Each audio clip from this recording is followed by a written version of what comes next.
Hentai games are quite a strange thing. Either they have too much erotic content that is available almost immediately and is extremely primitive, or it is hidden behind the gameplay and serves as motivator for the players to play through the game to watch hentai scenes or nude characters. Remove this element and the game becomes uninteresting to play. But the opposite also happens. Take away all the hentai content and practically nothing will change. The game will still be fun to play, and about one of several games I will tell you now.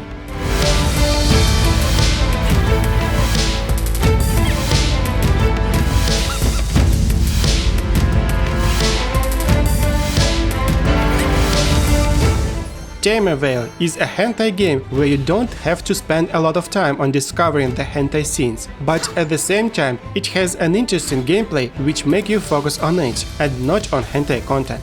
The game is a card roguelike where you have to go through 3 levels and tame 3 animals. You can play as a warrior, priestess and rogue. Each character has its own health, money and unique deck of cards. Only the warrior is available to you at the start of the game, which is the easiest character to play. As you level up, you unlock the rest of the characters as well as unique cards in their decks and skills. The whole gameplay revolves around battles with different monsters. Each monster has its own attributes as well as special attacks. There are not that many monsters, but they are all very different. Some of them ignore your armor, some add junk cards to your deck, and some hit too hard. For players who have ever played a card game, there is nothing new at all.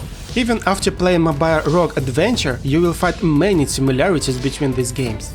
The whole map consists of roads with events that you follow to get to the boss. In 90% of cases, they have the same events and differ only in the sequence of their occurrence.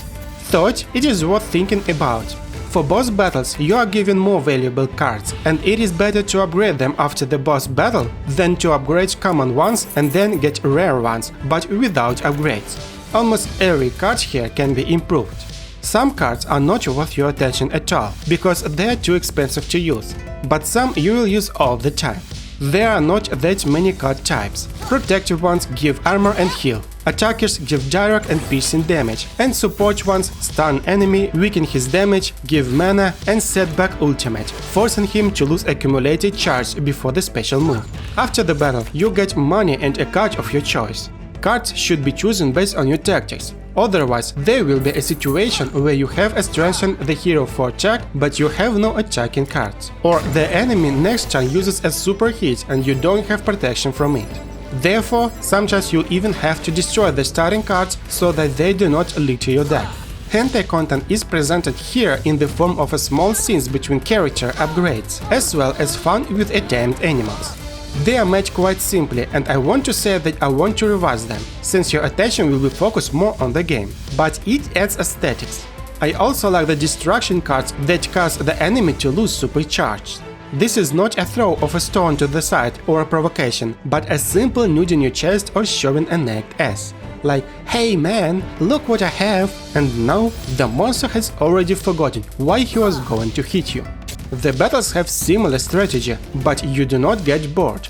With the leveling of the character and the discovering of new abilities, there is a desire to try a different strategy and go through the battles again, while maintaining all the progress. The gameplay for the characters is also very different. If you strike as a warrior, equip yourself with shields and drink health potions, then as a priestess you summon creatures and empowering them. And as a rogue, you generally brew potions from herbs that give different effects. All I can say is the priestess is the second unlocked character and she is hard as hell to play. I couldn't progress further than the first animal. On the other side, the rogue is interesting to play. She has many different strategies and she is the best looking of the 3.